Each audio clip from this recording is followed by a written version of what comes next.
All right, so the format of the meeting, since it's going to be podcasted, you will need to speak into a microphone. In the future, we'll have additional microphones, but for right now, we have this portable mic, and we have a lavalier microphone. So we thought we would sit here as a group and use one microphone, and then this portable mic could be passed among you, because we do want everyone to be having input into this meeting, but you will need to speak into the microphone so that it is taped for the broadcast. All right, Dr. Musseline would just like to give an introduction and talk to you about the new venue of the meeting. Thank you, Dr. McNeil. Thank you. I'm going to just sit up here and kind of speak to everyone. So I'm sorry, we'll get over here so people can see, and my back's to some people.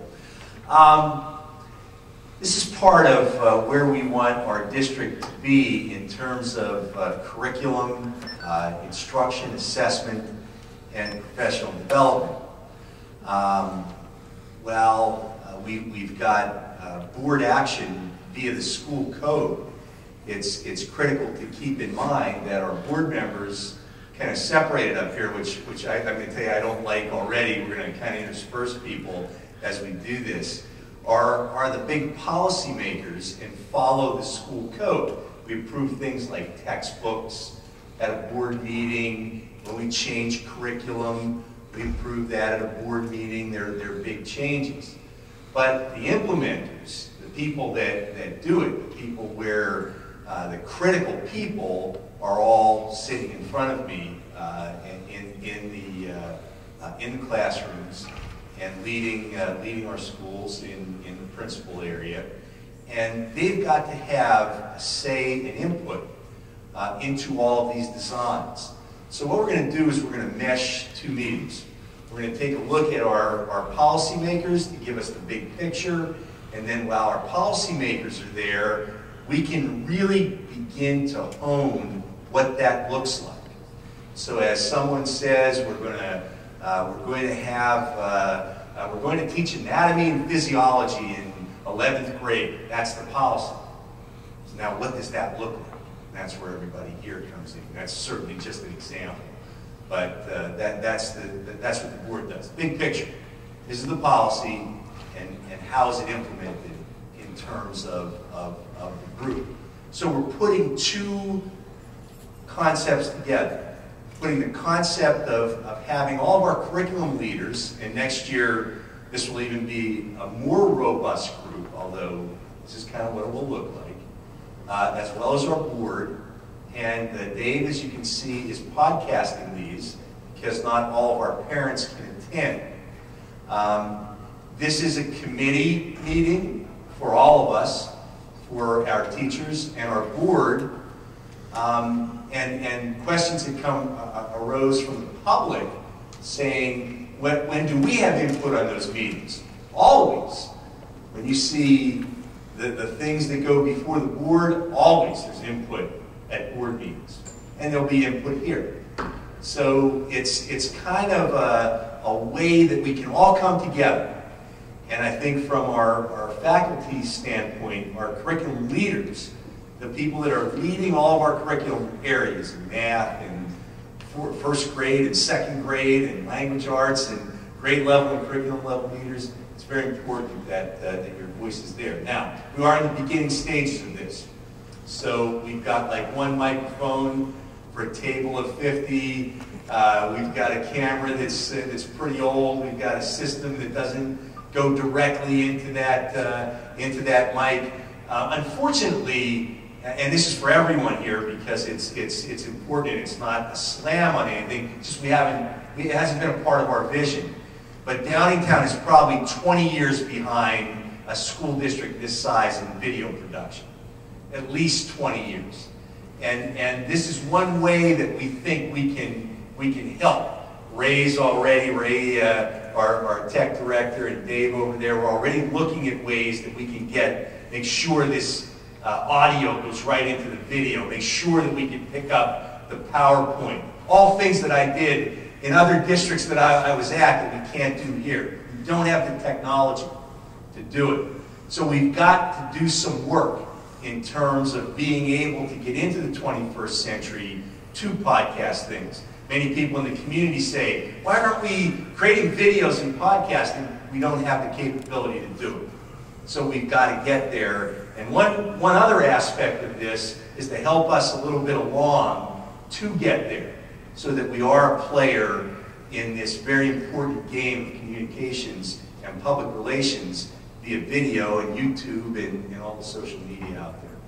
So that's the purpose of this, and I wanted to welcome everyone. I'll be in and out. I know I can only be here part-time today. I'm going to be at one of our schools, but welcome and good luck as we move through this for the rest of this year and hopefully on to the other years.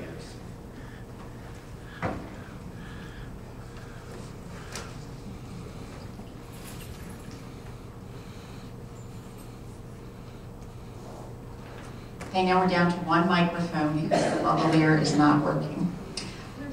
First item on our agenda, the approval of the recommendation for the music program at East, West, and STEM. Our high school principals and Dr. Reed and our curriculum leader, Mr. Floyd Raleigh, are here to speak to the recommendation. So I'm going to ask Dr. Reed to take the floor.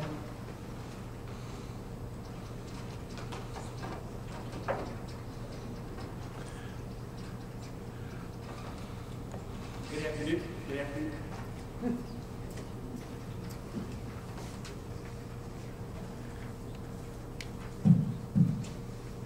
Okay, now it works. Good afternoon, everyone. Dr. Musling. It's been. Go fix it.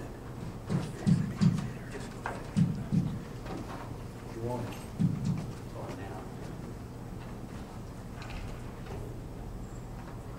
Test. Dr. Musling mentioned a big picture.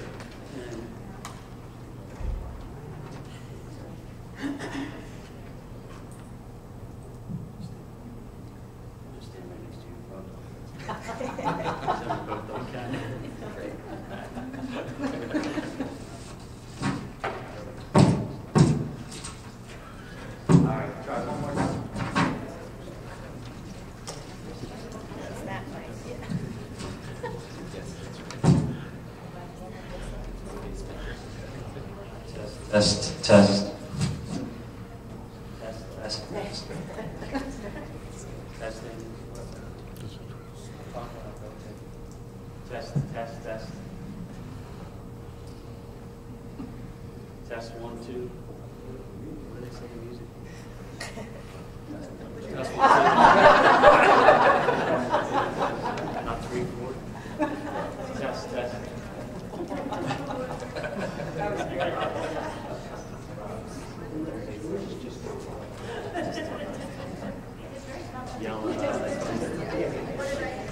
All right, so I'm going to go back to yelling as loud as I can. Big picture. STEM currently has 400 students. Next year we'll add 200 more, the year after 200. That puts us up to 800 students. So looking ahead at the big picture, we will have some issues with trying to get students, or I should say maintain their access to the music programs. So Mr. Floyd Raleigh, Paul Hurley, George Fury, Tom Moley, and I met to take a look at that big picture scenario. As the kids get older, their course requirements at STEM through IB and the pathways will become a little more tighter and rigorous in the schedule. And our proposal to try to maintain that access to music is for STEM to have their own orchestra and their own choir. We would still have the students go back to East and West for band. Obviously, the proximity to West is a beneficial factor for kids to access that program. Our challenge is East. Students that have to go back to East are bused or they're transported. By adding a orchestra and chorus at STEM. Obviously, we're looking at a cost of a supplemental. Mr. Fury has already figured out that by not transporting kids back as frequently, we have some costs that will help offset that supplemental, and he has those details. We still have not looked at or totally figured out how to maintain access for the kids in the upper level musics. That's going to have more discussion, especially as course selection processes are occurring in the very near future. There's some implications there as to what courses are selected, as well as staffing, etc. So that is to come. That has not been determined at this time. Mr. Raleigh, Mr. Fury, or Mr. Mulvey, anything that you'd like to add? I think our goal collectively is to try to maintain access to these quality music programs, but as scheduling and as the kids get through the system, it's going to become more and more of a challenge, not just for STEM, but for East and West also. We can't have every single music course at East scheduled 8 period. It just won't work. Or we can't have them scheduled all first period. It just won't work. So there's going to be some give and take, some collective work, and some kids are going to have to make maybe some tough choices, but we've got to work through that detail as we move forward. So gentlemen, would you like to add anything? Questions? Ms. Bertone? Yeah, as far as, well, I have two concerns. With orchestra, will we have enough students to have 3 orchestras? I'm just concerned, I mean, I'm not familiar with orchestras, so, but it would just seem to me you only have so many violins and bass, and now you're, so that was more my. Here's the man who knows his students the best, so I'll let Well, you I'm not even worried about him. It means East and West. But his students are part of East and West, so now East and West are going to lose those instruments too. So it's all 3 buildings. It's not just whether STEM has an orchestra. It is how will that impact the orchestras at the other 2 schools also. So you can.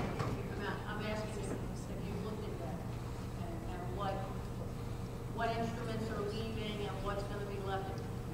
Only because it's a feeder system, and elementary to middle and high school, they're very scripted in how many of each instrument they have to be able to have a reasonable orchestra and a reasonable band. So. Mr. Riley, I think our bigger concern was band, because you might only have 1 or 2 French horn players, and that impact would be more significant.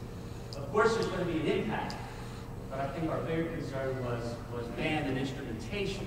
Well, and that's maybe why you can speak to that. it sounds like we're not moving band, so that's why I was asking about. Right. Well, my point is, I think our concern, we had a bigger concern with band than we did orchestra.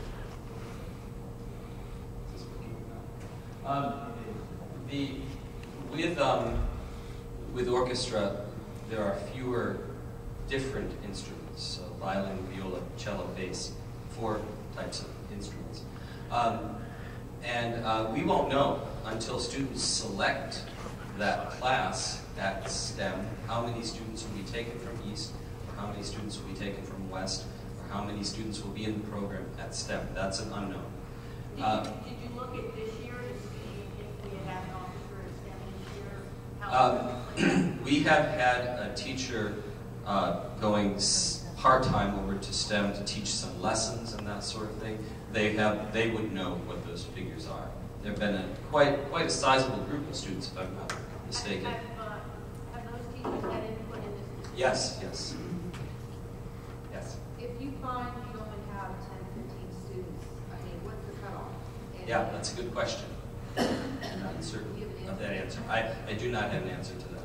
Yeah, we were just kind of a big picture proposal as kids select courses, we'll have a better idea. But, go ahead, Mr. Range. Did you want to implement this starting in the coming school year? For this coming fall, it's all 13 school year. And the STEM kids between the pathways and the IB curriculum have room in their schedules for orchestra and chorus? Room in their schedules, IB pathways. Yes, it is a different experience at the academy because they would only meet for 2 days out of the cycle, as opposed to they have a far greater experience as if they were going to East and West. So they can fit it, it just looks very different. One of the things that Mr. Mulvey, Mr. Hurley, and myself and Mr. Raleigh were discussing, we have a lot of STEM students in orchestra and choir. It's, if we don't do something, they will not get music anymore. This 8th period is the only time they can ever get it. So there would be students making decisions that they might not do music anymore, or they will go back. So there's a cost benefit of what we're doing as well, and that's what we were concerned with. Do you know the number of orchestra students you currently have? Orchestra students, I believe it is 14, this is off the top of my head, but I believe it's 14 from West, and almost the same from East, but I'd have to look at it. We have incoming students coming. For us, I'm not very worried about the amount of students I'll have in music. We have quite a large involvement in music at the Academy. So we feel okay about that part. I think you should expand a little bit more on the fact of the time. You're saying, by saying that they're not going to have as much time instead, means they also couldn't really be fully participating in the program as it's been at East or West right now. I mean, I know from experience, my son had to lose a study period this year in order to meet the requirements of the ninth grade course at East. So it was taken away from what he was supposed to have in STEM in order to fulfill what he needed to have to do the program properly to meet the requirements. So I think that explaining that to him a little Sure. bit. There is a strain on East and West that is quite significant. That's why Mr. Hurley, Mr. Raleigh, and Mr. Mulvey and I, we sat down, and we won't be able to sustain it. We realize that because the kids, if everything's scheduled at 8th period, that locks in 3 building schedules for all those kids, which is very problematic. So it causes many conflicts for students. For the academy students, they would always be, for example, in one particular course forever. So no matter your ability, you could stay 4 years in the same music course. Very difficult on East and West. I mean, that is more than problematic for them. By having orchestra in course, what it does is I'm able to put it anywhere in the schedule, which frees up time for students to get more access, because it's not locked into an 8th period. It could be 1st, 2nd, 3rd, 4th. So that opens it up. It also gives flexibility for our middle schools because we're sharing teachers. And if that continues, I don't have to have it locked in always 8th period. So that adds a little level, at least for now, as we build forward. But it depends on the amount of kids, of course. My only comment is I was in a meeting when you guys were building your STEM pathways, and if we don't do this, there won't be music available to STEM students. So I would support this proposal. Is there any additional cost as far as doing this? Now, understanding the history, the irony is back when we started building the STEM Academy, originally there wasn't going to be any music in it. And I was one of the proponents that said, you have to have music. While I understand we want STEM students to have the same experience, the reality is it is about choices. They may not be able to have, you know what, Mr. Fiore, they may only get one level because that's all we can do. That's the choice because they have other opportunities in STEM that they don't have in East and West. Students need to make a choice. It's a hard choice. It's a choice. I'm comfortable with having music in the building. What is the additional staff we're going to need to implement this? For looking just at my numbers, it'll depend on the amount of kids that sign up for orchestra and chorus. So it depends. I know it sounds like just a shift of students, but that may not be essentially true because schedules are different and what the kids' needs are. So moving forward, the other expenses might be equipment, whatever equipment we may need for orchestra. So from there, we would have to go back based on the amount of students we have and things of that nature. But we'll know once we know what they play. Is there, now that's orchestra, when it comes to chorus, is there a minimum number of students? Because I know at the high schools, the classes have upwards of 60 and 80 students in their orchestra, in their class. So are we going to have the same, I mean, is it one section because you have 35 students, or are you looking at, well, we're going to need 2 sections to give it 2 times a day, and now you're talking added costs?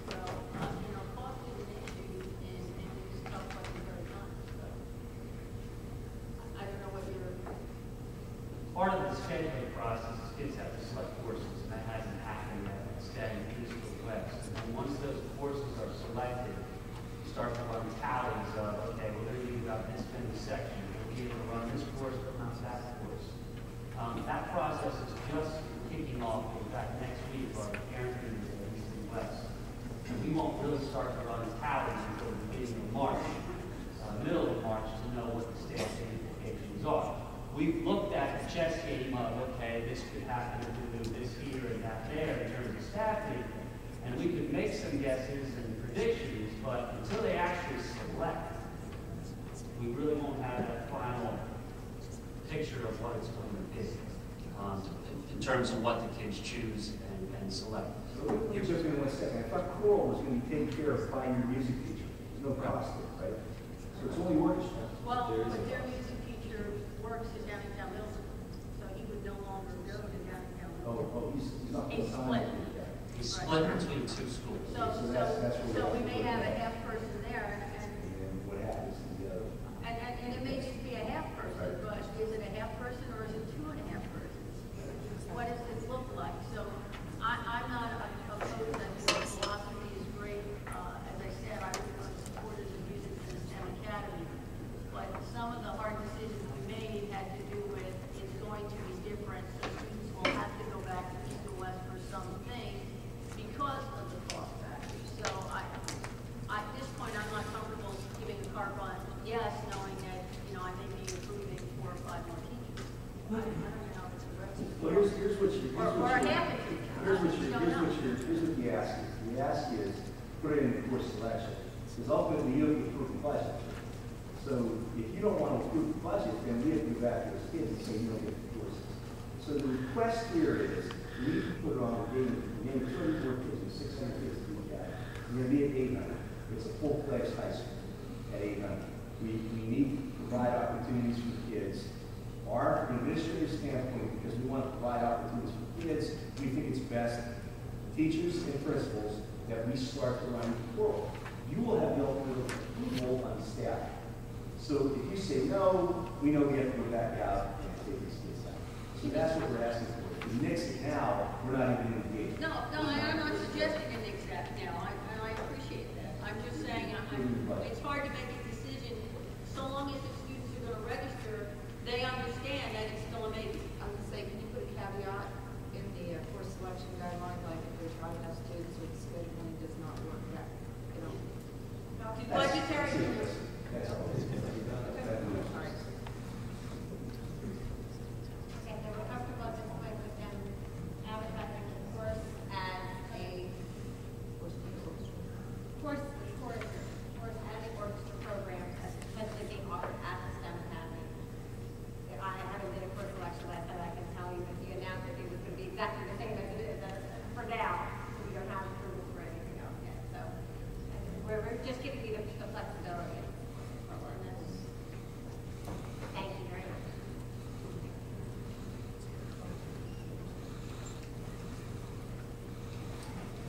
Okay, if the curriculum leaders don't mind, if I might beg your indulgence to go out of order on the agenda and jump to, we have a presentation by Mrs. Tina Forsyth and Dr. Karen Zur on the Life Skills Training Program and Curriculum. This curriculum is for middle school students and will serve as a supplement to the middle school health curriculum. There is no cost to the district as the program is completely funded by a grant through the Center for the Study and Prevention of Violence at the University of Colorado at Boulder. Mrs. Forsyth?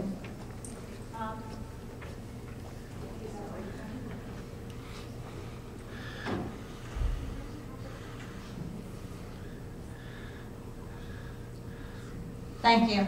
I just want to real briefly give you a timeline on how this Life Skills Training Program grant became available. In end of November, we got an email announcing this grant opportunity for the Life Skills curriculum from the University of Colorado. That is a fully funded 3-year opportunity for the curriculum implementation.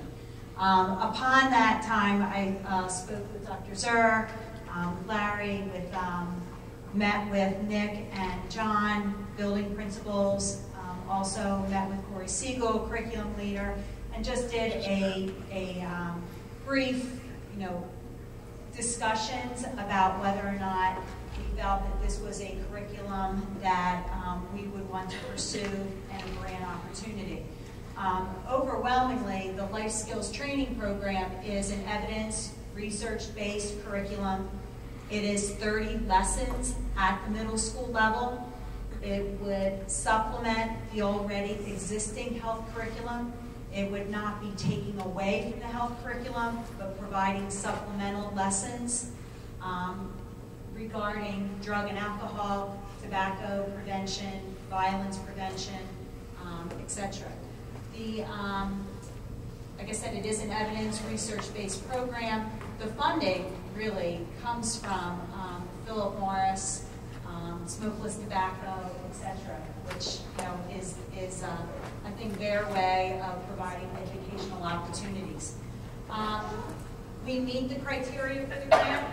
This is a non-competitive grant, so if we move forward and meet all of their criteria, we will receive the funding for the grant. If you can keep going into the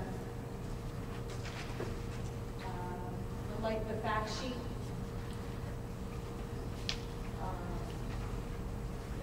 Well, in terms of you can go over this. What the school receives is year one of the grant, which would be 2012-13. The middle schools would receive curriculum training and all materials needed, including substitute reimbursement, etc., for all of sixth graders to be able to receive the life skills training curriculum. Year two of the grant, again, it would be providing all of the materials for sixth and now seventh grade. Year three would be sixth, seventh, and eighth. So what we're looking at is receiving all materials, training, and support, including technical support, on-site training, technical support being, phone calls, etc., from University of Colorado, from their staff and their training teams. They would also work with us on a feasibility study and a finance committee to determine how do we continue with purchasing and getting funding for materials for this curriculum following year three. So at this point, what I'm looking for is approval to move ahead with applying for the grant, which is due February 29th, and to be able to continue to have conversations with the health teachers in terms of how would this impact the curriculum, where would these materials and the lessons fit into the health curriculum for the 6th, 7th, and 8th grade. Yes. What kind of cost do you expect once the grant is completed? Once the grant's completed, the ongoing cost would only be for workbooks for the students that would be ongoing. Now, those workbooks at this point cost, I think, between $5 and $8 each. Okay. And then depending on, again, there are grants and there is available. I've been reassured by them that there is continuing ongoing grant support past 3 years that would not include curriculum training or teacher training, but would include materials. The other thing that the grant will provide for us is a teacher or staff person to be trained as a trainer. So we would have ongoing trainings. And how many students in the district, when it's up and running, 6th, 7th, and 8th graders are involved? All 6th, 7th, and 8th grade, because they all receive health. So it would be run through the health curriculum for 6th, 7th, and 8th. So we are envisioning that all 6th, 7th, and 8th graders would be receiving the lessons. At 6th grade, it is 15 lessons. 7th grade is 10 lessons. 8th grade is 5 lessons for the curriculum.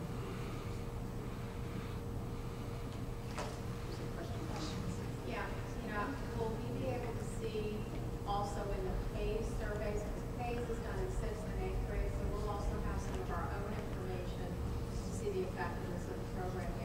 absolutely. Right now, the pay survey, which is a survey that is completed by 6th, 8th, 10th, and 12th graders, the odd years, so that I have the data of 2009. In August, we'll have the 2011 data. When we go into this curriculum, if this is approved and we move forward with it, then we would have the data again in 2013. The important piece I feel about this curriculum is it's research evidence-based. There is one of the articles in here that really takes a look at the testing that's been done and the ongoing research to show that this program is effective. And you know, the important piece I think is that it's not just a okay, well let's try this program or let's try this one. This one has the data behind it to show the research evidence. I just want to thank Tina. She not only received the information, we received it through Dr. Mussolini.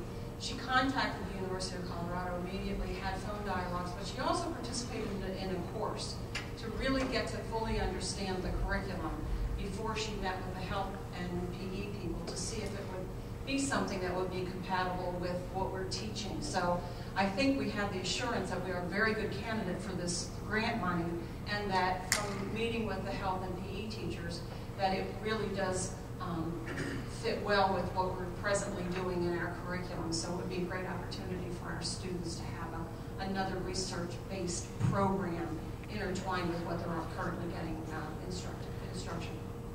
Dr. Zerko, could you just clarify what the approval, you were seeking approval to continue with the grant application process? Correct.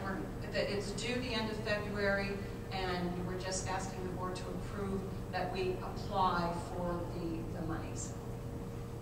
And then in the event that we didn't get it for some reason, would just be something we would implement? Correct. That's correct. Although at this point, I've been reassured that we have met all of the criteria. So it's not unlikely. So we're a good candidate. Competitive grant. No, I applaud your efforts. From what I understand, we're using it there at the elementary level, and the kids are almost too young. Research shows it doesn't follow through. This is the critical year, 6, 7, and 8th grade. One of the pieces about DARE that, DARE was a good program in terms of introducing students about information about drug and alcohol. The one criticism of DARE is it gave too much information too early, and that it did not wrap around the decision-making skills, stress related, how do I deal with stress, problem solving, decision-making, all of those pieces wrapped around the information about drug and alcohol, which is what this curriculum does. If anyone's interested, I have materials, I have some manuals, you're more than willing to take a look at. Thank you, Mrs. Forsythe. Thank you, Dr. Zerko.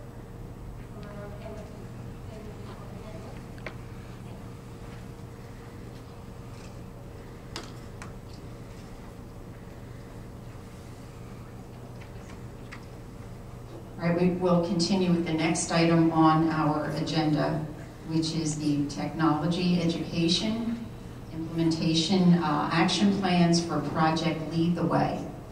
While Marianne is pulling up the documents on the computer,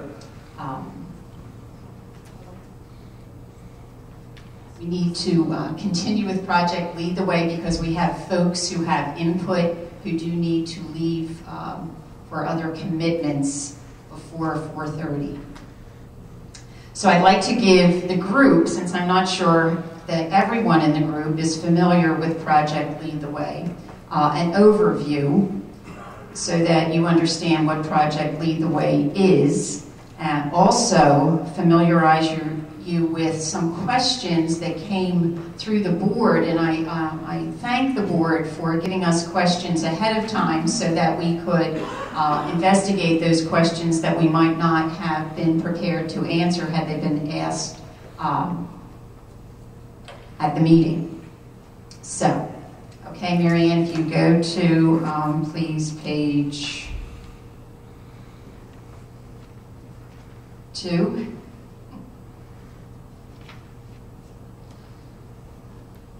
All right. So what is Project Lead the Way? It is a hands-on activities-based, problem-based, comprehensive curriculum that's aligned with national standards, also aligned with Language Arts Common Core standards, and it is a STEM-related program. It emphasizes critical thinking, creativity, innovation, and real-world problem solving.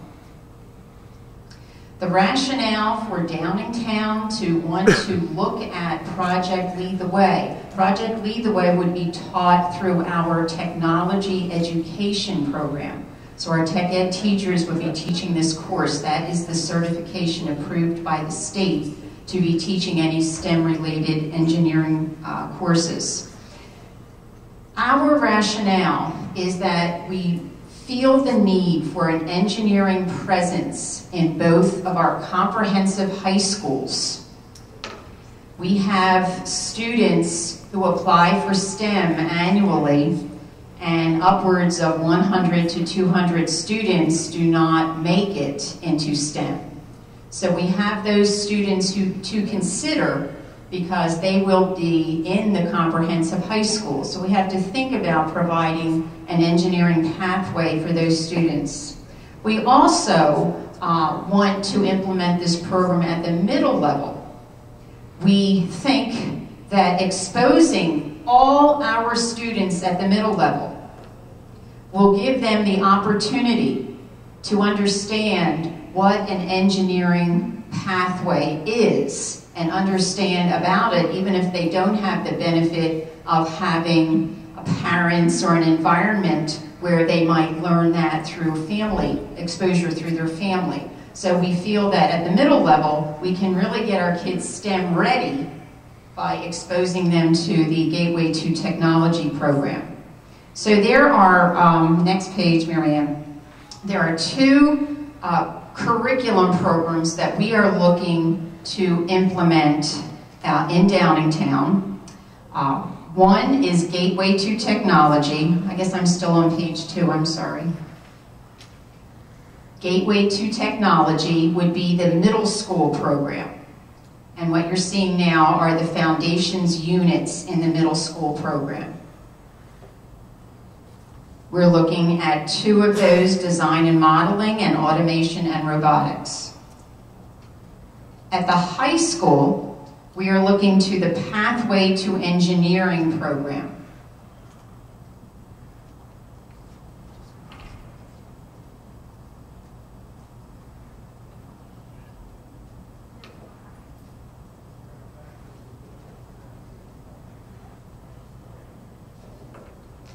Okay, keep going, Marianne. We're looking to implement at the high school 2 courses, and we would phase these courses in Introduction to Engineering Design, or IED, and Principles of Engineering, or POE. So now that you have a better understanding, even though it is minuscule maybe, of Project Lead the Way, I'd like us to take a look at the questions from the board. We do have our curriculum leader for technology education, Gavin Spears. We do have our middle school principals and our high school principals, as well as Dr. Reed, who are willing to lend a hand to answer questions. So, and if there are additions to the questions or you want to ask anything, and from the floor as well, if you have any questions. I know Mrs. Byrne also is familiar with the program, so feel free to jump in. So we'll start with the middle school program question. You have the questions from the board, Miriam? Okay. And we'll take the questions by level, because there were middle school specific questions and there were high school specific questions.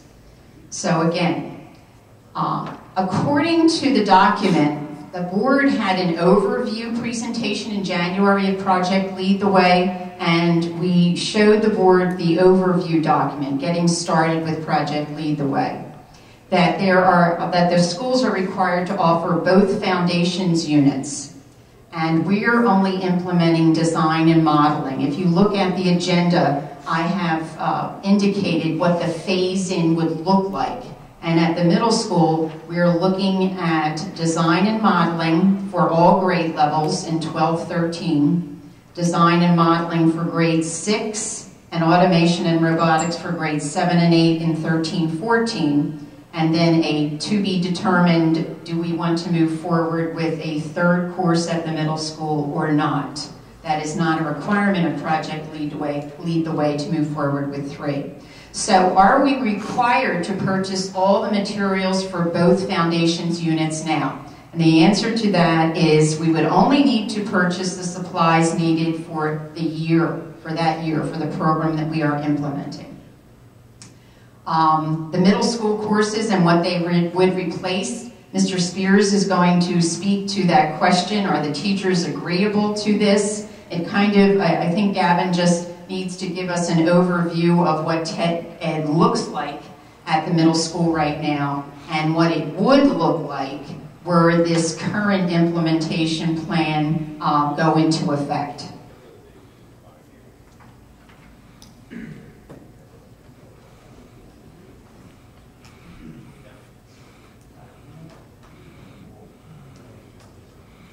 Thank you, Linda. Our current middle-level technology education program consists of 3 courses. They're offered on all 3 grade levels. At some point, every middle school student, or 99% of all middle school students, there are rare occasions, exceptions, take the 3 courses in a sequence that's not linear, so they may take one course in a different order than another student, but they all take those 3 courses. One is primarily based on technological communications and graphics, one on energy power systems and robotics, and a third on materials processing, more of a traditional type of woodshop course. That's how our courses are presently structured at the middle level. Project Lead the Way has courses which parallel the structure of 2 of them. The first being design and modeling, involving the use of 3D design software and communications, similar to our communications course. The second course being automation and robotics, which relates to our energy, power, and robotics course as it's in place. They also both borrow upon elements of materials processing course, our present 3rd course, and the use of applying design and executing those designs in an actual model form to test out things like that. So those are the parallels. Now in terms of implementation, there are a number of paths that can be taken. One being to roll out the design and modeling course across the board, offering that on all 3 grade levels, and then phasing in the robotics course, and then adding a 3rd course. That way, the entire population will benefit from Project Lead the Way as they move on to the high school and STEM. Another path that would be taken is to roll out a Project Lead the Way design and modeling course on 1 grade level, beginning with the 6th, and then adding on to 7th and 8th at the discretion of the board. So there's flexibility in terms of that implementation. As Dr. McNeil answered in number 1, the district is not required to immediately implement all courses. Project Lead the Way recognizes that with the costs associated with implementation, that from a financial standpoint, bringing out 1 step at a time works fine within that time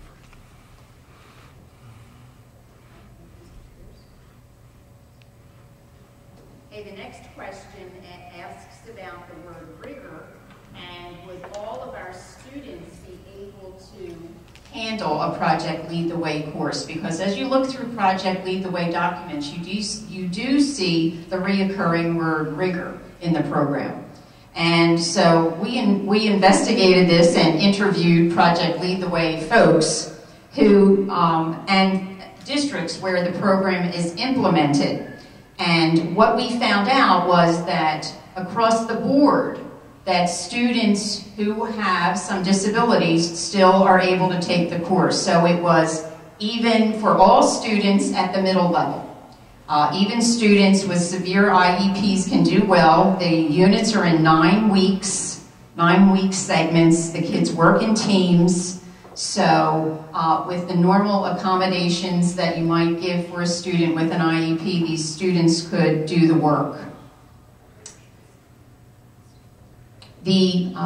Our connection to Project Lead the Way at Penn State, Mr. Tom Weiss has offered to come to the district to offer any support in terms of our making a decision, taking a look at curriculum. They're not permitted to share curriculum, just send a copy of the curriculum, but they will come with the curriculum so that folks, teachers, administrators, board, anybody could take a look at it and feel a little more comfortable about that implementation with our population of students.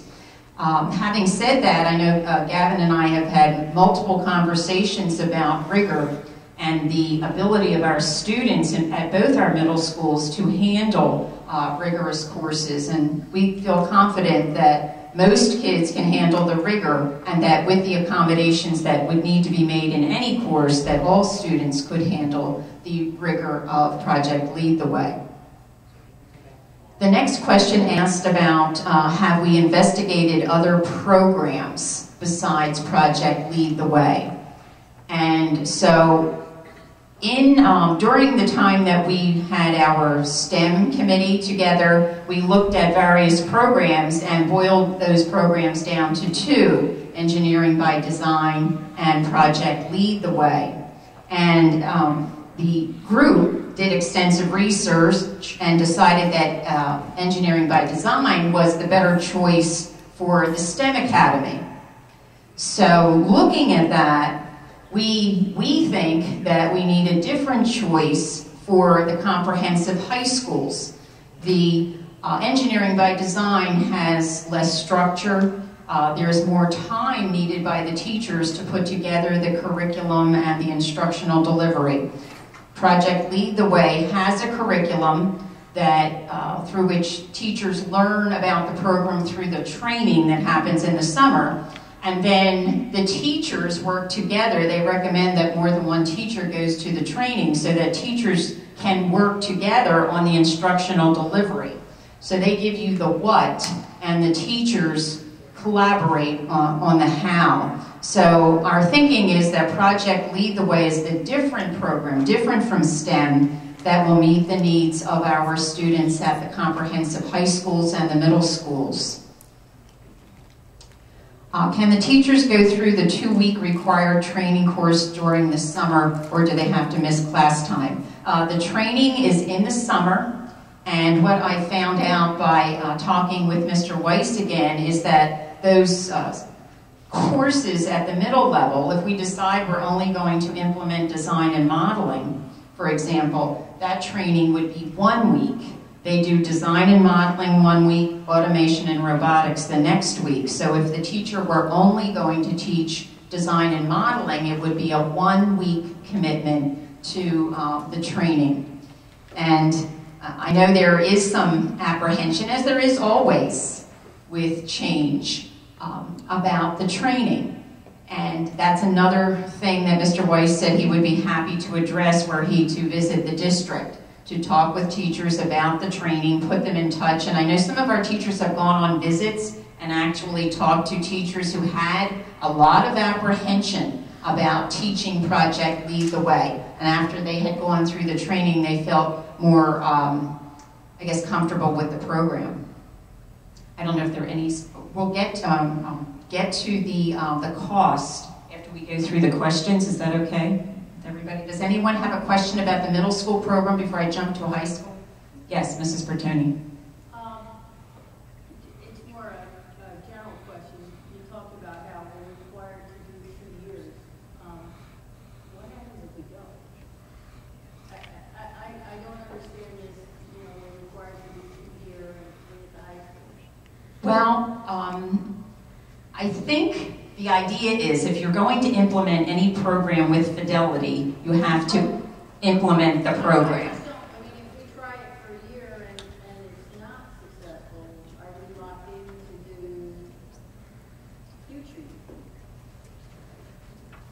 I think, Gavin, do you have an answer for that? Yes, I can speak to that. The district would not be locked into an ongoing contract. That's specific to this organization. They ask for the full implementation, as Dr. McNeil said, for fidelity of the program, validity of the program. So ultimately, it's up to the district to decide whether to go forward with it or not. But we would not be allowed to continue ad infinitum with only one course. It's either And that's fine. I mean, it could also be a cost issue. I just don't want to commit to something that may not be what our, in our best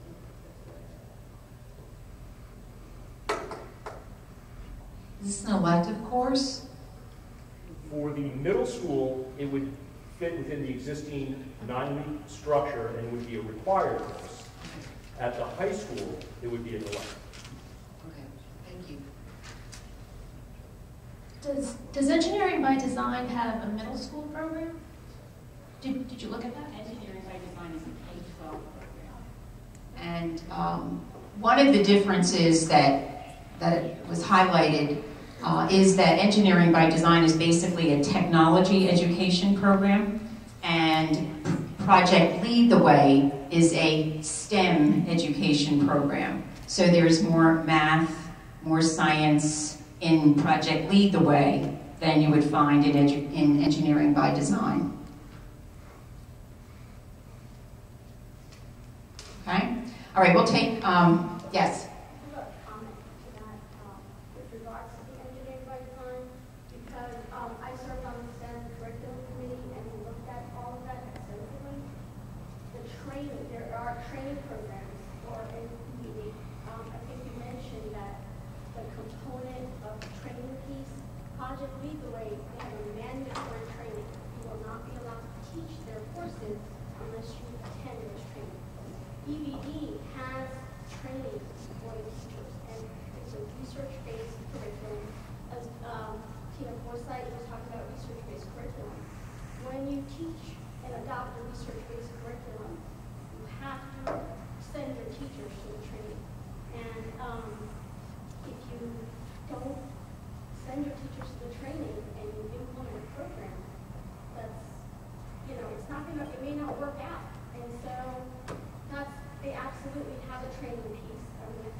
Thank you, Mrs. Hang. And we do feel we have the accurate information for both programs. But I think the big thing is we're looking for something different from what is happening at STEM.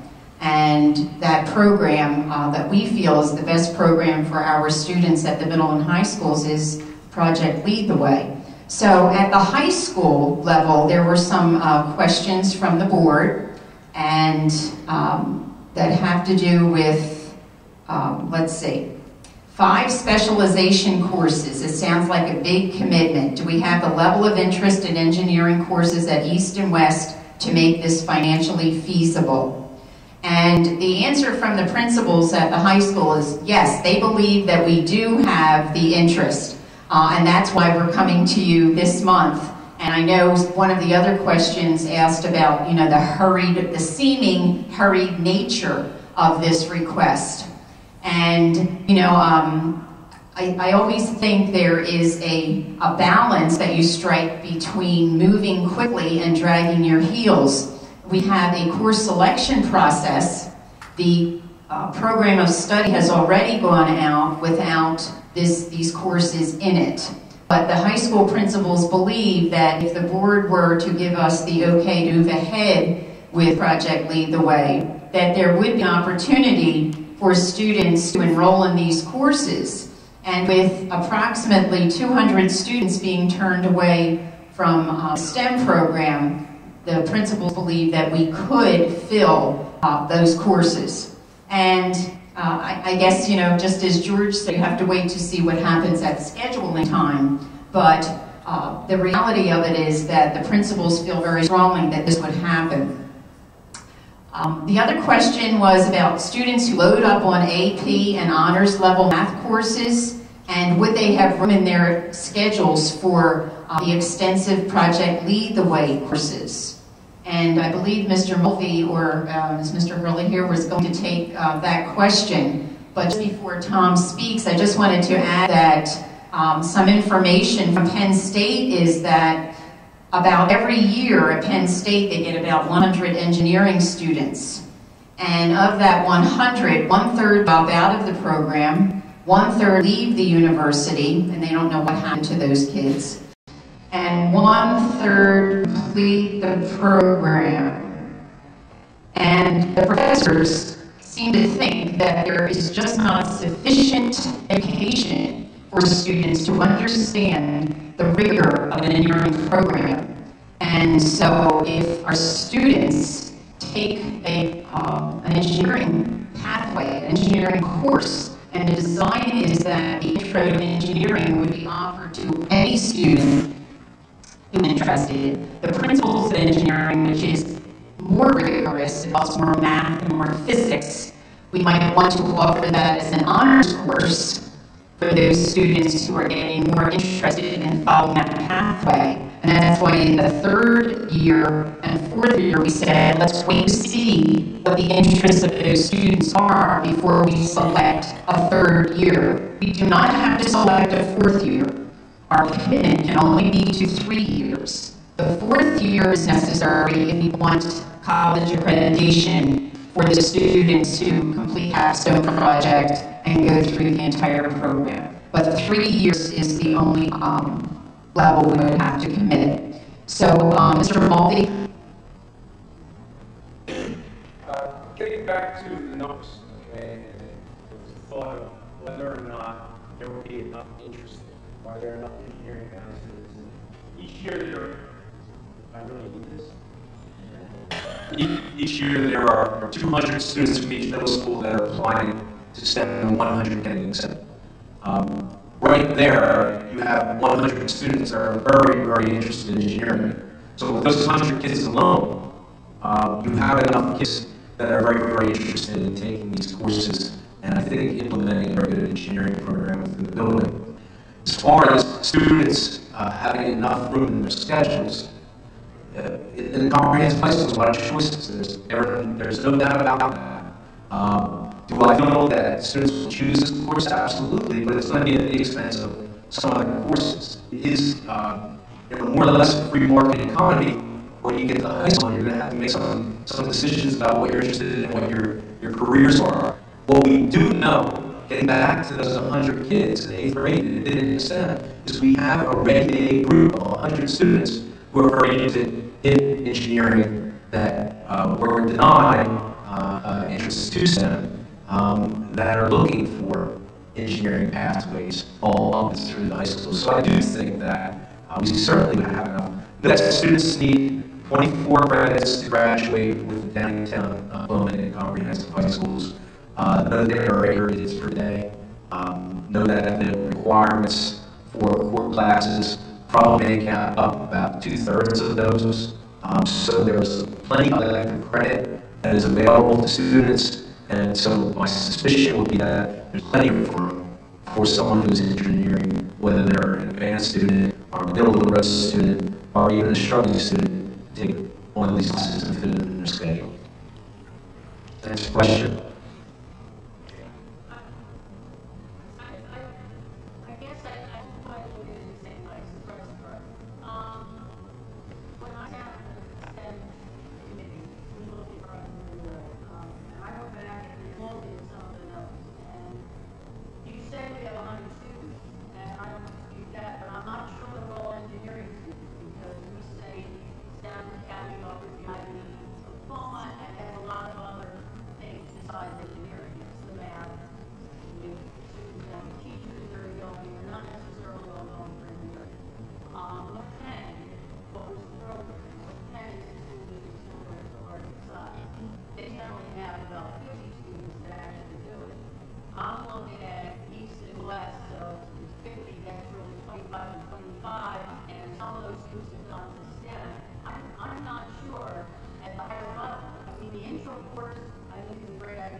try to lead the way when going back to engineering by design.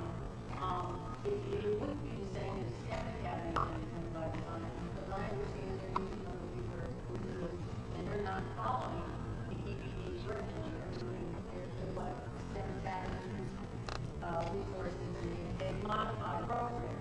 Engineering by design was very successful in our building, say, 2 years ago, last year, and those two STEM of STEM. And it doesn't really need to have the same consistency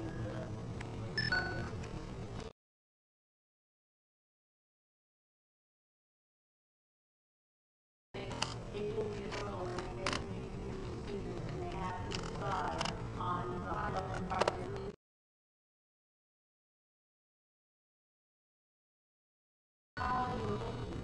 They may like the private way, but they're looking for students, at least my experience now, I don't figure it out, this may be changed. They're looking at the AP schedule and where you're in the AP and you're your credit.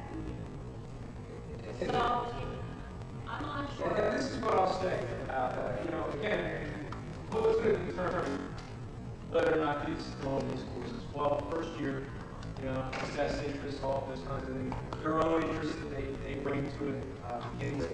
I got it, and I know we don't make $1 million decisions. Okay? But I do think that, you know, given choices, these are going to select what they want to take and what they don't want to take. The beauty of this is we can add courses as we need to. Nobody's saying go out and buy this program. But what I do think is, for courses like that we currently deliver, when they start delivering the things they have in programs like architecture, etc., in their program, which has seen, I think kids are, you know, some courses are going to die a natural death, and that's okay. If the other course is better. The thing I really like about a lot of schools are doing with Project Leadway is those courses are online courses. So talking and bringing some of our teachers that was going down when we saw it was that what the teacher told us is bringing a different type of student to that area. And so our teachers loved it. It was bringing in a different student. But it also was pulling some students who traditionally were great applied course students into it because of the applied nature of the mathematics and the physics, etc. So I just was really impressed with it. I think we put it out there and do it well. It's going to bring students in. It's like I said, I think you got to have kids to start with. Whether they're real engineers or not, I think they might choose that, and you do it well, and implement it well, it can grow on its own. I probably canceled an intro to engineering course this past year. Right. We're not offering the engineering. Right now, no. I don't know if it's used to do it. It was a pilot, and I think we had, when I got one of the days where I think we had 2 sections last year, 16 and 21, something like that. Kids really liked it. It's like, you know, like courses are interesting. Did all kids go to okay. So a lot of those kids are still, and Paul has 6 sections. Yeah. When they all had students, do you think they could have all gone from, I mean, to the more rigorous project side, or was it was completely across the board. There would be a different step. You get that? Yeah, it was right. No, I think that's my concern, that we're already trying to my own.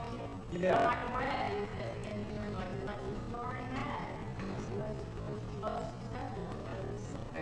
And just to address the track at the higher level and losing, I think, I don't know if anyone said the plan now is to add this, drop something else. I think what you do is you put 3 more into course selection, and we don't want to force the kids aren't scheduling into it.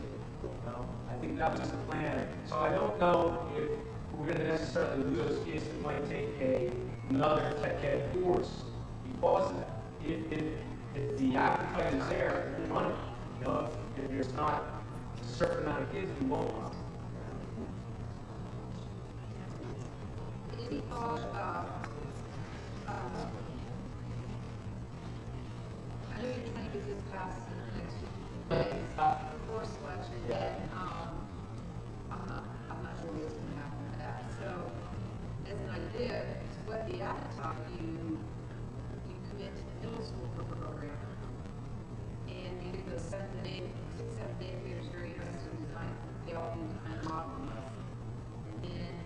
following year, we introduced 2014, we introduced engineering, introduction to engineering, or engineering course of some sort.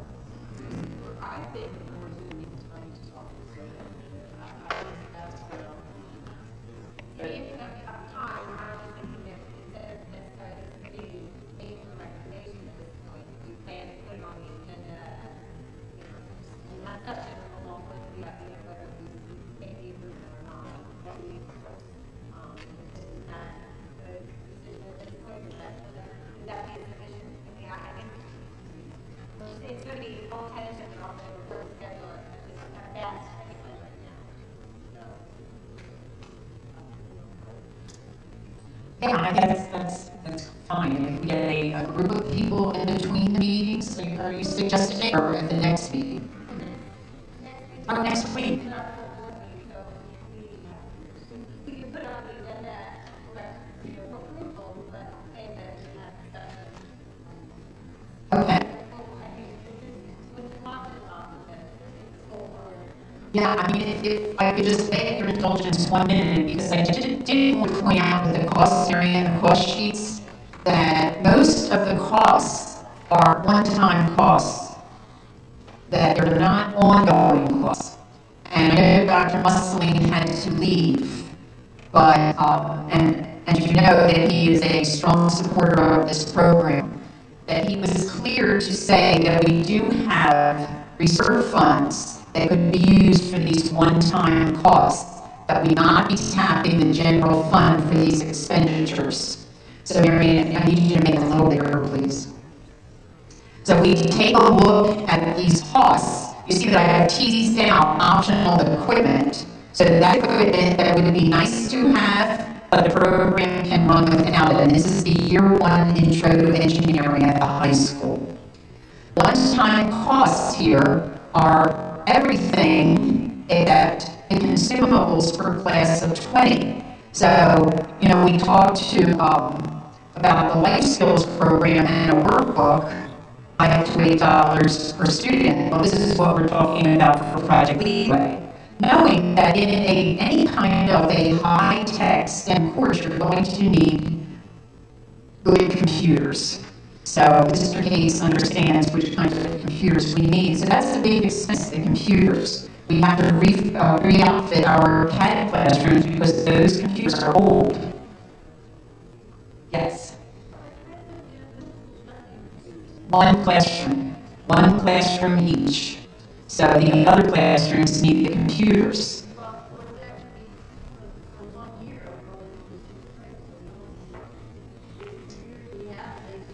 Well, no, in the first year, if you notice, the implementation was for 6, 7, and 8, not just for one grade level, because the middle school is scheduled for tech ed by grade level. Now that's well, this is school right now, but yes, that's what the price is for. So when you saw those big numbers,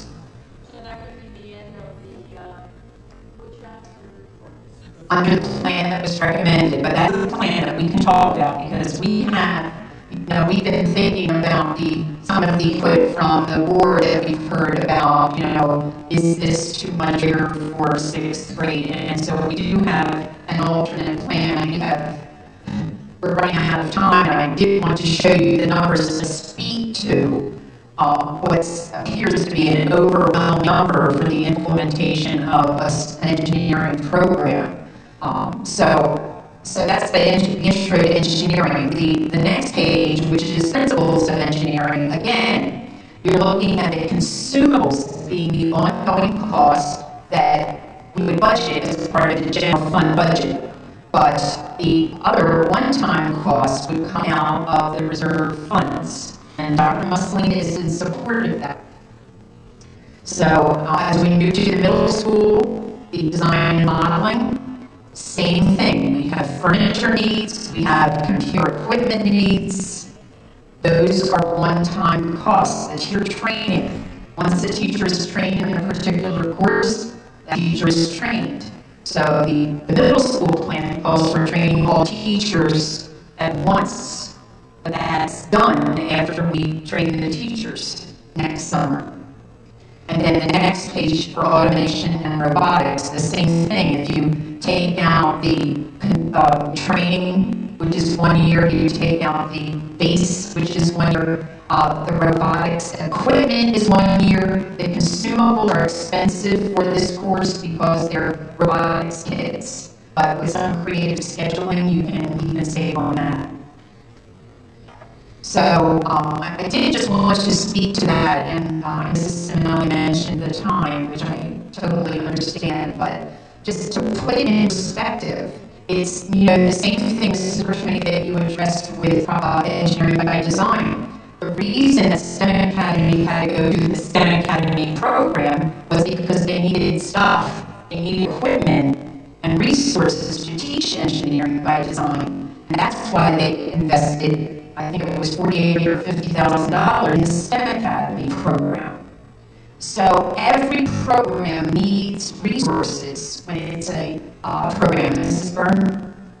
I have a couple points of view. As the supervisor of math, I really think this makes a nice connection between the math and science. The integration and the application of what I saw some middle school at a workshop that I visited, 3 high schools that are fully implementing these programs, and the application you see between math and science is amazing. It's stuff I wasn't aware of.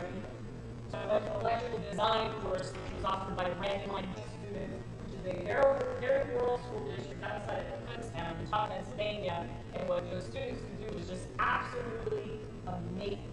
I mean, I was just so impressed with what they were able to do. And what the students told me that they liked most is the application of all the classes, of everything they're like communication and math and science and technology and all those things they always want. Everybody use this stuff and puts it into one course. And they also talk to me, about receiving college credit and how many colleges that they're applying for are really looking for these courses. And that they think, that it really helped them out. I also thought that we have to really be careful. We're stressing this as a pre-engineer course, and I think that scares some people. Because it's not like we're trying to make all our students into pre-engineers. The thing that I think is most impressive is that it's so much more than that. It teaches students how do you keep a working log or a notebook, which would really help in math science. And I know that the science teachers, when she could attest to that. I mean, students struggle with that. This is one thing that would teach them. The design process teaches them to problem solve. So we call it engineering design process, or just the design process that helps you become better problem solvers. How are you creative and innovative with your idea? How do you capture that on paper and keep it there for records so you don't duplicate work somewhere else? And how does that all apply to the real world? But these students in middle school had wonderful end of the year portfolios to show their work. And as the kids got older, and went from a paper portfolio to an electronic portfolio that they were sending along with their college applications. I mean, I can't imagine that that will put a student one up on something who might not have that. It just can't be that. But it's a lot of research that I've been reading lately says if you're waiting 9th grade, if students involved in STEM kind of miss the boat. I mean, even in 6th grade, you should be in elementary to get kids involved in such programs. Like just integration of all these courses would be great for that critical thinking, that logical thinking, how to use these things to problem solve, and just the application. And also, different hat than where I am in the school district.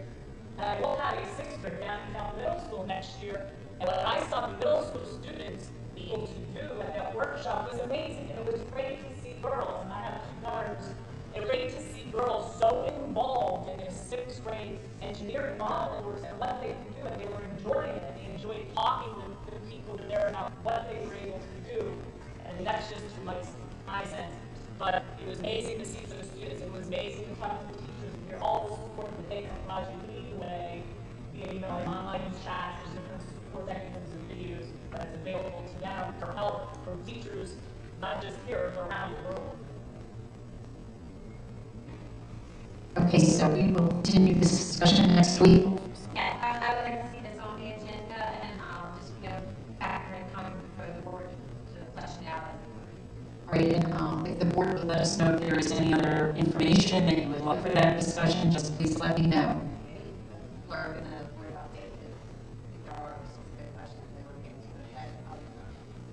Okay, all right, thank you so much.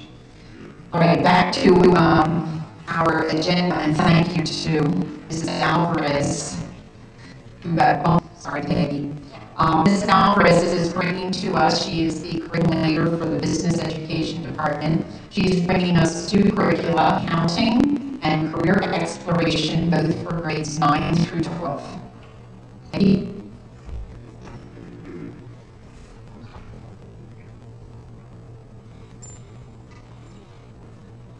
Good afternoon. The first course I wanted to talk about was our accounting class. It's currently running now as it is Accounting 1, and really what we did with this was just update, put some of the common core standards in there, and made some of our standards more applicable to the process. We also are looking at, we were going to look at resources, but we kind of table that for now because we want to really look at some online stuff, because right now a lot of the accounting we're doing is paper and pencil kind of stuff, and that's really not what's out there in the workforce, so we're kind of looking at that. So basically, just going through the accounting process, learning how to do accounting for sole proprietor corporations, and just the necessary accounting for students that are in the business, want to go on to college and be business majors. So that's basically what we're doing with the accounting curriculum. So we didn't really change all that much, we just kind of added to it, just made it a little more current. Okay. Career exploration. What we're doing with that is students will be looking at, that's in the course that we just added core standards in there, updated the standards. We will be working with the guidance department. They will have a new program called Naviance, which is supposed to be really fantastic. So we're going to be working with the guidance department to find out so that we're not duplicating what they're doing. They have a wonderful career section to it that our students will be using. I feel this is a really important course for students to be looking at their future careers, based on their interests, their skills, their ability, looking at job opportunities, creating a career plan, and just looking at some of the things they need to do to get a job, to keep a job. Even as far as resumes, interviews. Sometimes our students get out of high school and some of our students go on to college, some don't. Some of them need those skills to go out and work for us. So that's our career inspiration. That's half 3 times cycle. We currently have one class running at East. I'm not sure about West. One class at West. It used to be a requirement, but now it's just allowed. One of the things, as far as resources for that, we're going to be using a lot of online resources that there's one book that we're looking at for the course, but the other book that we look at is actually a book online, so the students will be using some kind of online books, which would reduce the cost of that book, the second book. Anybody have any questions about these courses? Is there any way this program can be done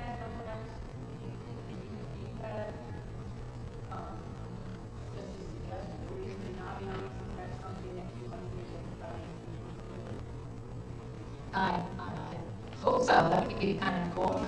I don't know.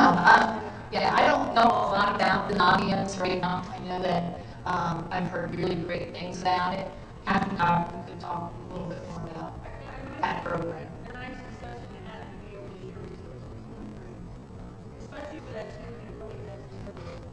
Right, and this career exploration, that's a really great program for some of those students that just, like I said, that maybe don't have that college path, and they, they're going to go out and work, and, what do I need to do to get that job?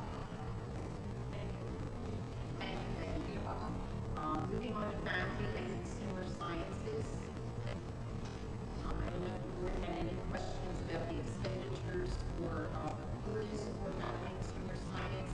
I did just want to call your attention to the additional The approval for an adjustment in cost just speak to that so that you understand what happened.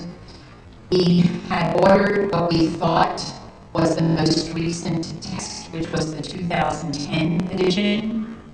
As soon as that order was placed, the rep emailed our curriculum leader to say, oh, good news, the 2012 edition is available, and it was the 2012 edition that had the by placement, right, Donna, that we needed to update the curriculum. So you have the details, but through careful discounting conversations, my assistant, Tony Lagarde, was able to negotiate a discount in the new text, find a cheap shipping rate.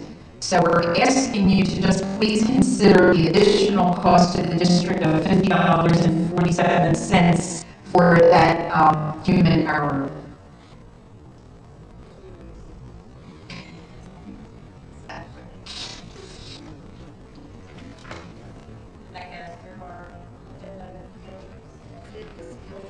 And you see the field trips that we're asking to be added to the field trip bank. Any questions?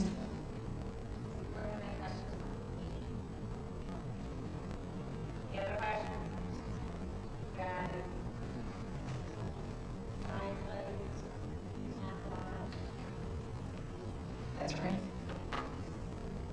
Okay. Great. Thank you.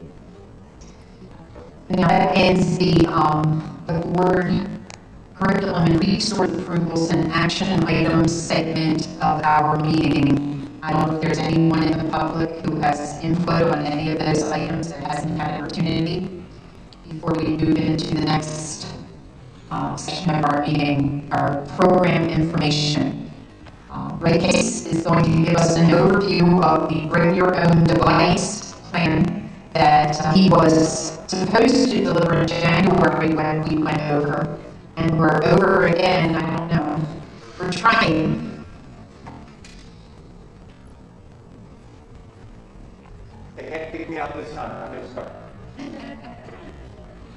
I'd like to talk to you about that. This is a new program we're working on called Bring Your Own Device. And so, what is it?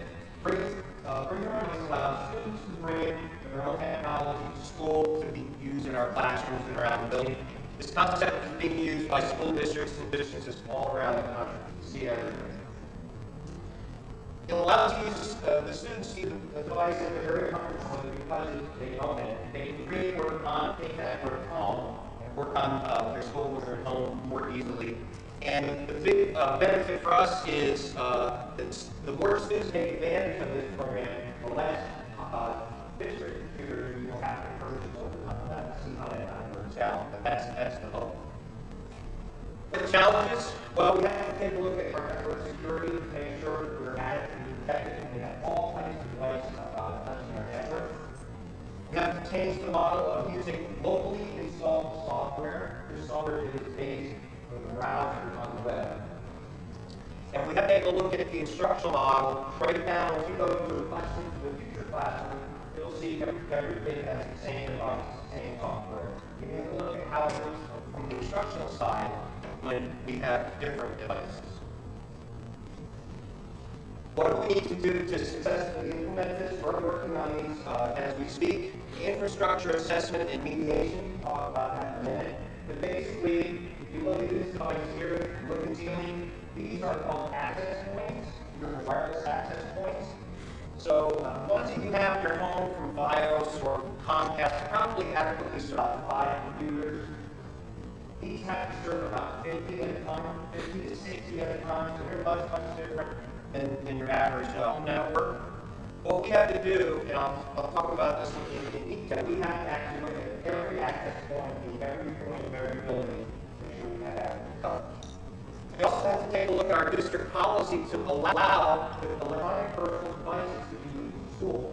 Right now, our APP policy doesn't address the use of C1OP, and we have to take a look at Dr. Beaver on that.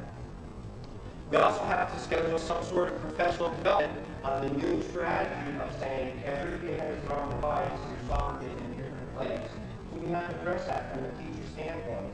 I How do you change what you do in the classroom based on this new model? So how do these different devices work together? Well, we have to have a consistent interface no matter what the device is. And the easiest way to do that is to use a web browser, any web browser. So what we're going to take a look at, if I can jump in there for a minute, what we're going to look at is the purchase of a piece of software called Web Network.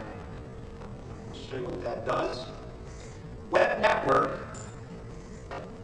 creates a single interface for any type of device, and it looks exactly the same.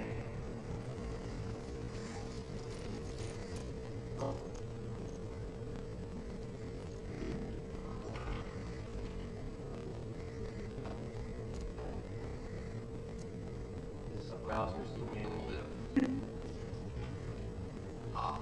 Great. This is the test system, so.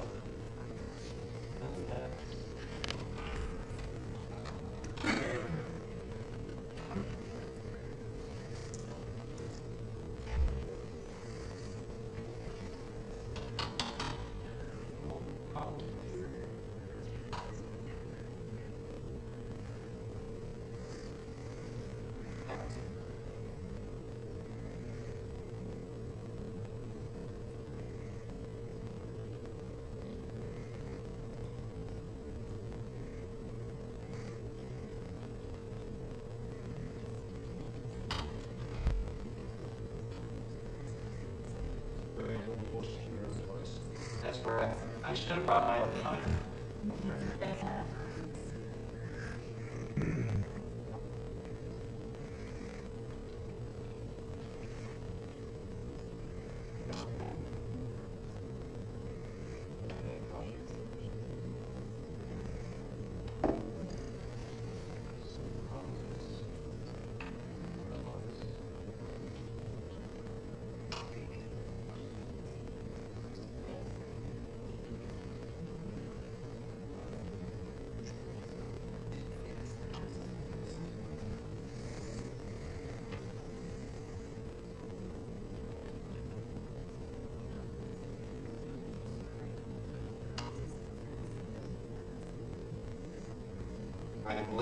It's failed.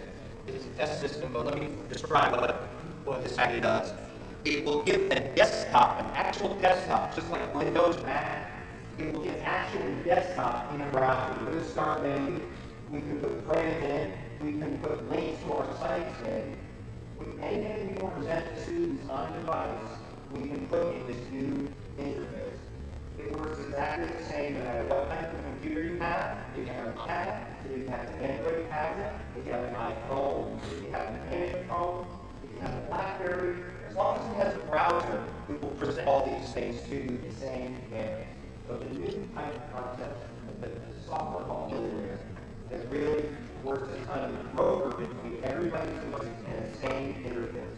The nice thing about it too is we can have one meeting east, one meeting west, one meeting to any elementary school we want. We have custom interfaces for all kids to have the same picture, no matter what the device. So it's like a cloud-based remote desktop. It is like, yes, very much a private cloud-based remote desktop. That's correct. Except it works with any browser.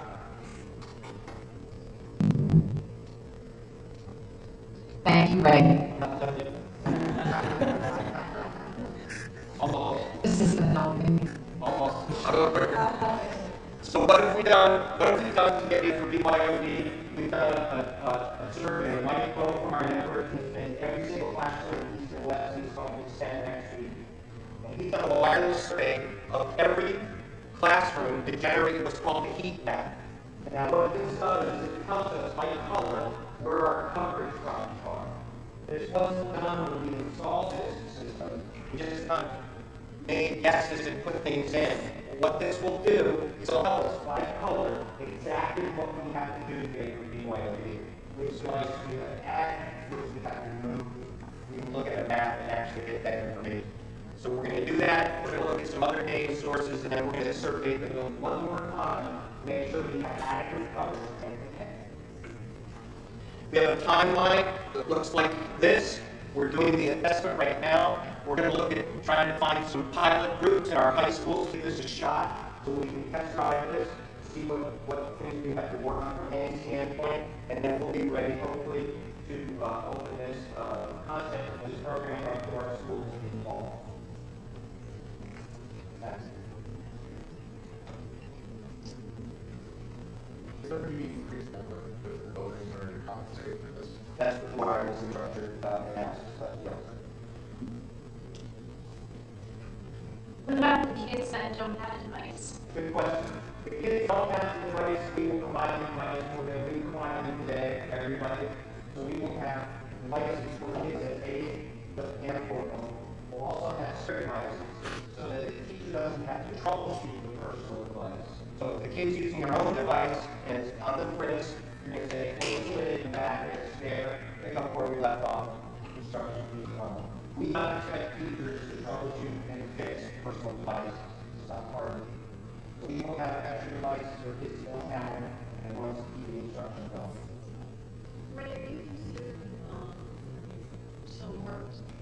Some more staff development or teachers can do basic troubleshooting on arguments and have the skill set necessary.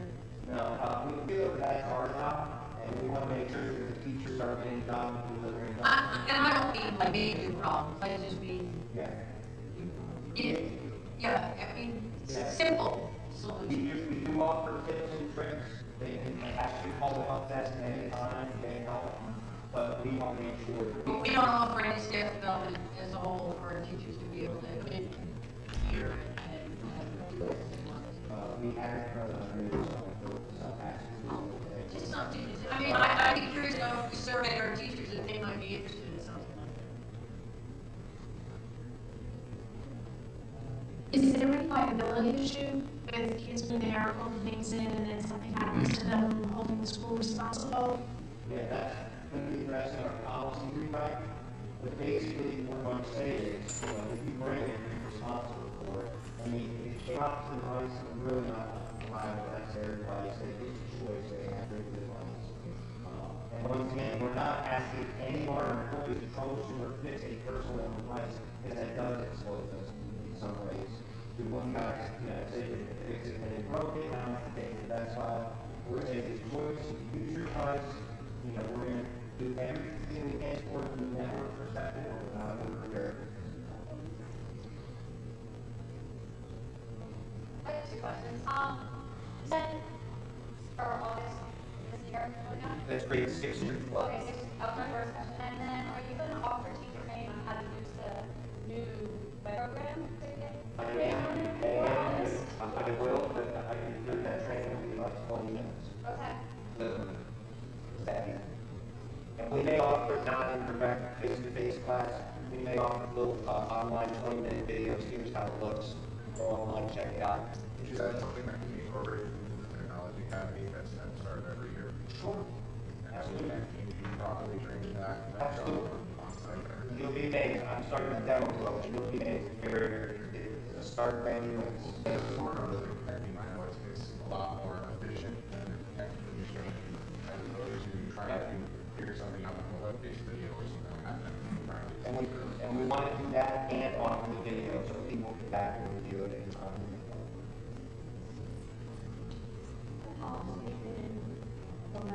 Yeah, we're working on that. Yeah, we're working on that now. It's actually 2 policies. 237 is electronic devices. And that's where most of this will be outlined. 850 or acceptable use policy, it'll be incorporated in there. The building is 237, and that's where a lot of detail will be put out. We already have samples from a few districts who are doing this now. We're not supposed to do it. That's Rob Watson.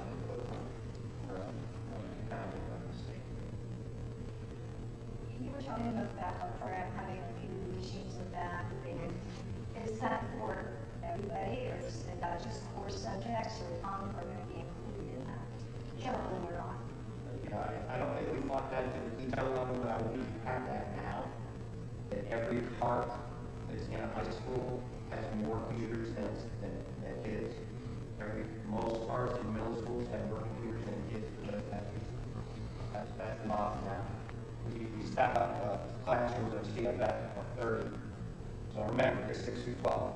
So CFF cars have more computers than kids. But those are with science and math, Right. and those on floor. Right. Well, I think we're going to address those issues and make it fair to do. What is the definition of device? Because my iPhone can do almost an iPad. So then the board's current policy prohibits student use of a phone, but it does not with this. And then how are we going to deal with those potential issues with this as a potential distraction, right? And the other things that are going to be brought into question? Well, there will be changes. I will tell you that it is absolutely true that I have a big iPhone. That's what it is. It's a big iPhone. And we are making these resources available on the phone, right? So part of that policy change to allow it, and part of that is culture change. But I tell you, the kids are doing it now. We looked at East Nigeria, we got a call that the wireless was all messed up. It was Christmas, right? Over Christmas break. 15 devices before Christmas, 59 afterwards. The kids know how to get on the network, they know how to connect, they are doing this now. So, yes, yes, that's your device and you can do what's required, and yes. So the platform itself will also be functioning within a Safari browser or within anything that any Yeah. The middleware is device agnostic, as long as you have a browser. Now, it looks different on a phone than it does on a pad, right? And some of it's formatted to work on a phone, but you can access the data. I know the plan next year is grade 6 through 12. Is there a plan for elementary, or will elementary not have a device? Well, I don't think there's a plan for never, because you know kids have them in the elementary too, but we are absolutely not starting there. We're working actually 12, 6, and then 6K, right? So we'll get our high schools first, and getting them, those are the first customers for this. Next September, nobody else, and then the middle schools following that. So is it going to happen? If you look at trends, it probably will. And especially when Amazon fires are $199 today, they're $100 in 12 months, and then they're $50 in 12 more months, I think you could make the case that this is probably going to happen soon. Okay.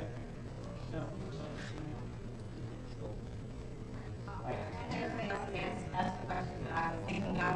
I'm mostly concerned that the teachers get the input, because they're the ones dealing with it.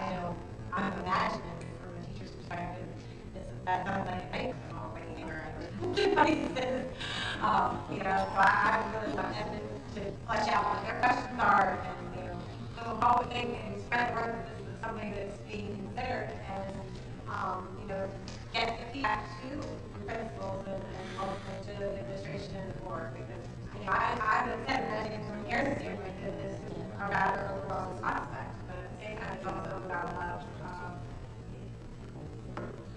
possibilities and a lot of doors that make how long the education is in the past, and that would make it really exciting from an educational standpoint. I'm excited about it. We have tried a little bit of this in middle school, allow kids some days to bring in devices when we did product for raw index receivers, where we wanted them to have access to wireless databases, back channeling stations. And it is scary to jump in and feel like, all right, we're putting these devices in the hands of the kids, and they're going to be chatting as well as paying attention to the lesson, as well as, absorbing what the content is being presented. Feel personally as if we're losing control. You don't know what's happening on the chat and back in. But much less dialogue now, the kids you can see everything that they're putting out there, and you begin to, pull certain conversations in, yell things, or walk around and touch somebody on the shoulder, hey, say, oh, no, we need to tell that. They begin to realize what's appropriate behavior of those devices in the classroom, as opposed to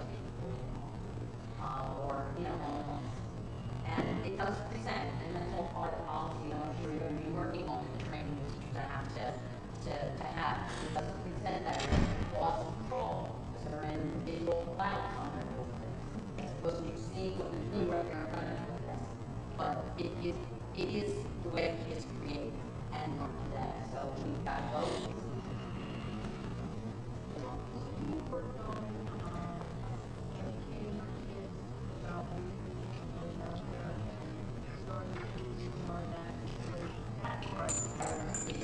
That's a big part of Peggy and our revamping of the curriculum.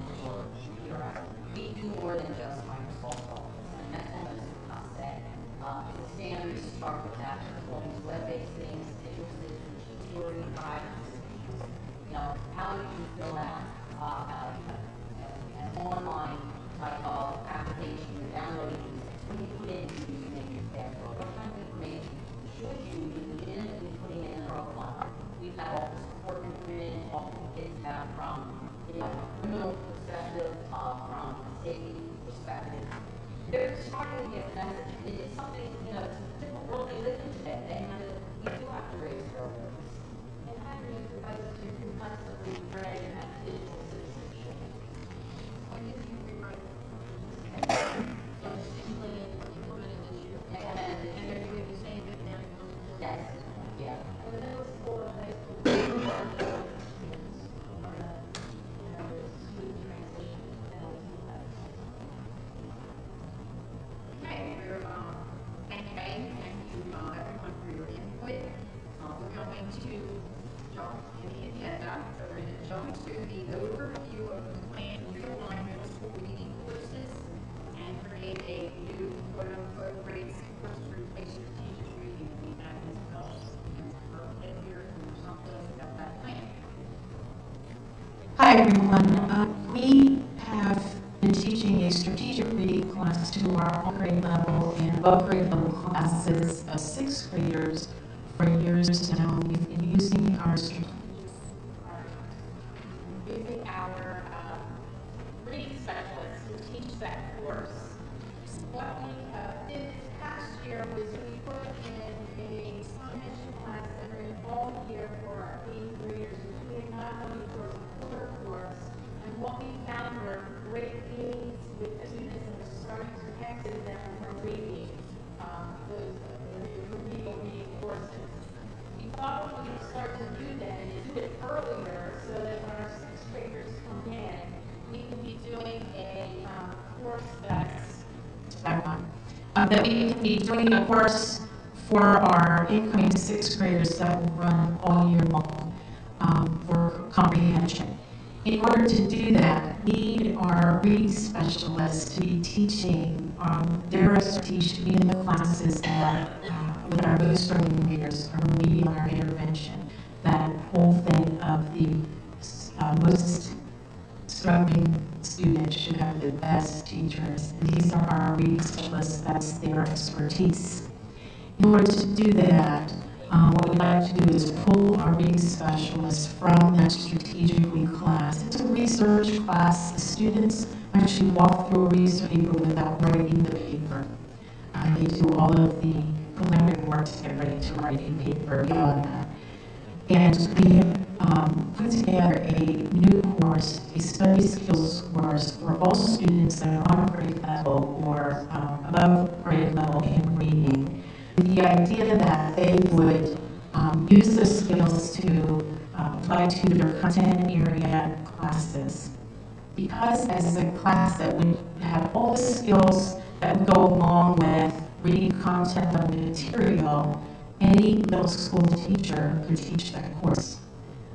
And we've had that already created by the state to a course like that. So for instance, rather than teaching a research class that's totally separate from anything else the student is doing in our content areas, to have a teacher work on the study skills that apply to that content area. The SQ3R, which goes way back to the 1940s, I think, really in the 70s is when that became the way to read content level materials. And we start with that, and then we do all the test-taking strategies for students, as well as all those thinking skills that kids need to get through content material. We would not have to use or hire new staff for that because we would use other teachers in the content area to teach those courses. Freeing up our reading specialists to add on more comprehension at the younger grades, 6th and 7th grade full year, still keeping that exiting process that we have for students. That's the goal, to get them out of remedial reading classes and to be proficient there. But that the kids would then have that study skills course to make them more successful as they go through their content. That's where kids need that study skills piece. So we'll be looking at other staff members to teach that course so that our reading specialists can be working with our struggling students.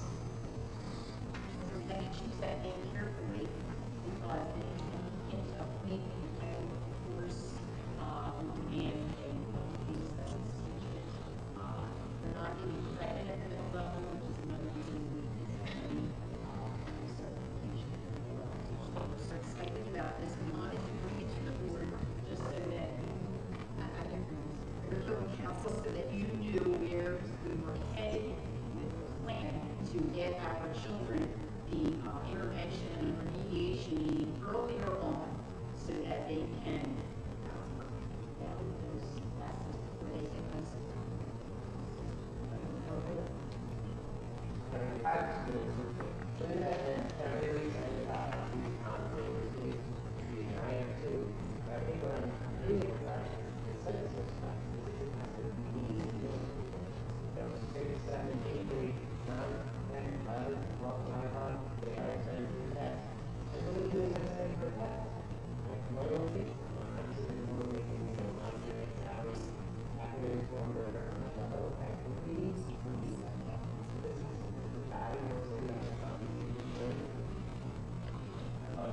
Good point, Dr. Thank you.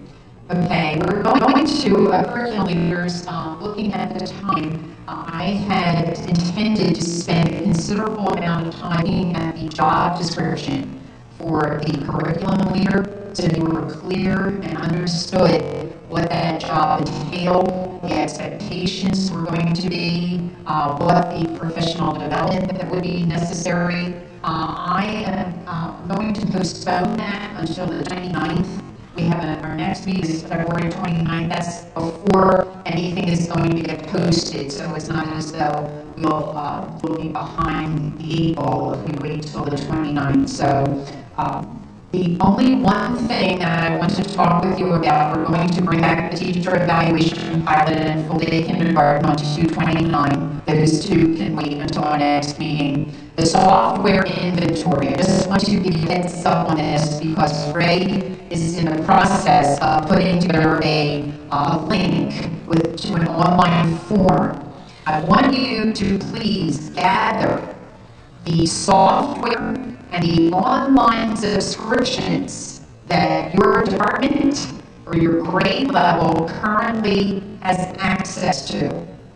And if you know what the funding source of that particular software or online subscription is, we, Ray and I, being new to the big picture positions that we're in now, are finding that there is a lot of technology out there being used that we are not aware of. We find out sometimes because we get a bill or we get a call from a teacher saying, what happened? I can't get my kids on this program. So if you can start to think about this, Ray is going to put together a form. We can talk about it next month, but I know you will be having department meetings. And if you could have those discussions in February about the software and online subscriptions so that we can begin to get a handle on everything that's being used in the district, we would be very grateful if you know how much it costs. So as much detail as you can. The course, the product, the vendor, the expiration if there is one, the cost, as I said. So just start thinking about that, and Brian, maybe we can show you the form in February. Would that be a good idea? Okay. All right, so look at that. 4:30. We only shopped at the agenda. But I don't know, but Ms. Minelli certainly speak on behalf of the board. Thank you so much. This meeting forum was new to all of us. We're judging. I know the board had wanted to sit among you, the teachers, and next month when we come in and we're more familiar with the setup, we will be sitting among you and do the same so that we feel as though we are a team of people working toward the same end for our children in this district. Mrs. Simonelli? I don't really have anything to add, because I really appreciate that you are all going to work with the board in this manner. I think it's very beneficial for us to have a better connection directly to the people who are in the front lines with our students. And curriculum is about you all too. We have to approve certain aspects of it, but ultimately you are the ones driving it. So I'm very excited about this, and I know we'll work out the kinks this weekend. So I appreciate your patience and your participation. Thank you, everyone. Have a great night. Safe traveling.